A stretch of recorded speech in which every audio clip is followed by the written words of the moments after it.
डेऑप्स मराठी 01 या चॅनलवर तुमच्या सगळ्यांचं स्वागत आहे. आपण या चॅनलवरती डेऑप्स आणि AWSशी रिलेटेड सगळे टॉपिक्स मराठीमध्ये सोप्या भाषेत शिकवण्याचा प्रयत्न करत आहोत. फर्स्ट ऑफ ऑल AWS किंवा क्लाउड शिकायच्या आधी तुम्हाला त्याच्यातलं बेसिक नेटवर्किंग नॉलेज पाहिजे. आता तुम्हाला सगळ्यांना क्वेश्चन पडला असेल की क्लाउड आपण ऐकतो. नेमकं क्लाउड म्हणजे काय?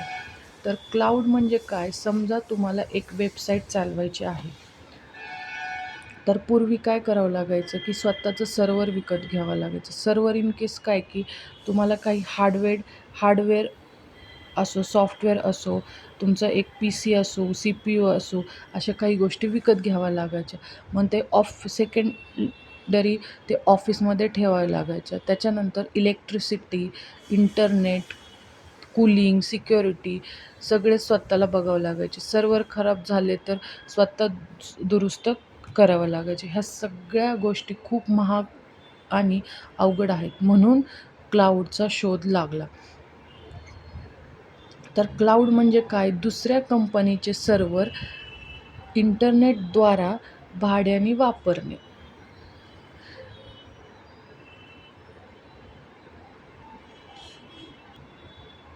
तर सगळ्यात सोप्या भाषेत क्लाउड म्हणजे इंटरनेटवरून सर्व्हर, स्टोरेज, डेटाबेस यासारख्या IT रिसोर्सेस तुम्ही भाड्याने घेऊ शकतात. सर्व्हर, डेटाबेस, स्टोरेज आणि IT रिसोर्स हे सगळे भाड्याने घ्यायचं. त्याला म्हणतो आपण क्लाउड. ठीक आहे. तर क्लाउडमध्ये काही क्लाउड प्रोव्हायडर्स आहेत. क्लाउड प्रोव्हायडर्स म्हणजे काय? जे तुम्हाला एक प्लॅटफॉर्म देतात क्लाउड सर्व्हिस वापरण्यासाठी. तर त्याच्यामध्ये AWS, मायक्रोसॉफ्ट अजूर आणि गुगल क्लाउड हे 3 प्रामुख्याने यूज केले जातात. ठीक आहे. आता क्लाउड क्लिअर झालं, तर आपण आता शिकणार आहोत AWS.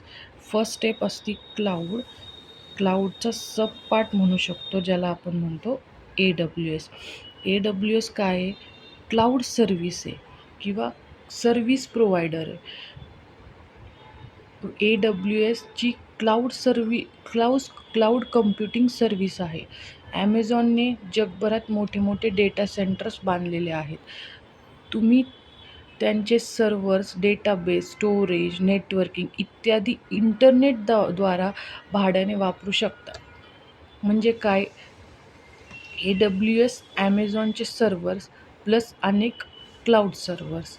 उदाहरण, जर तुम्हाला एखादी तुमची ऑनलाईन शॉपिंग वेबसाईट बनवली, तर ती वेबसाईट तुम्हाला कुठेतरी होस्ट करावी लागते. त्यासाठी तुम्ही AWSमध्ये सर्व्हर घेता आणि तुमची वेबसाईट ॲमेझॉनच्या डेटा सेंटरमध्ये चालत असते. आता तुम्हाला सेकंडरी क्वेश्चन पडला असेल की डेटा सेंटर म्हणजे काय? तर डेटा सेंटर म्हणजे हजारो सर्व्हर्स असलेली एक मोठी इमारत. थोडक्यात सांगते, ज्याच्यामध्ये servers, internet, cooling, electricity, backup, fire protection आणि सिक्युरिटी जे तुम्ही क्लाउडच्या आधी तुमच्या कंपनीत स्वतः मॅनेज करत होता, ते सगळं आता कोण मॅनेज करतं? तर डेटा सेंटर. डेटा सेंटर हा AWSशी लिंक्ड असतो. तर AWSचे असे जगभरात अनेक डेटा सेंटर्स आहेत. आता तुम्हाला रिअल टाईम एक्झाम्पल सांगायचं झालं तर नेटफ्लिक्स स्वतः प्रत्येक देशात सर्व्हर विकत घेऊ शकत नाही.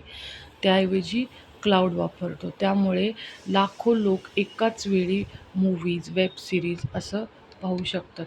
In simple way, AWS is ॲमेझॉनची क्लाउड सर्व्हिस देणारा प्लॅटफॉर्म आणि cloud is internet, server, storage, database सारख्या IT रिसोर्सेस भाड्याने वापरायची पद्धत किंवा भाड्याने घेऊन वापरता येईल अशी एक प्लॅटफॉर्म. तर ह्याच्यामध्ये क्लाउड प्रोव्हायडर्समध्ये जसं तुम्हाला मी सांगितलं AWS, मायक्रोसॉफ्ट अजूर आणि गुगल क्लाउड असतात. आता त्याच्यामध्ये आपल्याला शिकायचं आहे ते AWS तर 200+ सर्व्हिसेस आहेत. सर्व्हिसेस म्हणजे काय, की त्यांच्यामध्ये असलेल्या काही गोष्टी ज्या आपण वापरतो, ज्याचा आपण होस्टिंग वगैरे ह्याच्यामध्ये यूज करतो. सर्व्हिसेस म्हणजे त्याचा आपण वापर करतो. सो त्याला आपण म्हणतो सर्व्हिसेस. ते एक सर्व्हिस आपण पुढच्या लेक्चर्समध्ये बघणार आहोत. तर ह्या लेक्चरमध्ये फक्त simply cloud, AWS, data centre आणि एक तुम्हाला मी रिअल टाईम एक्झाम्पल दिलं, जेणेकरून तुम्हाला समजेल. Thank you.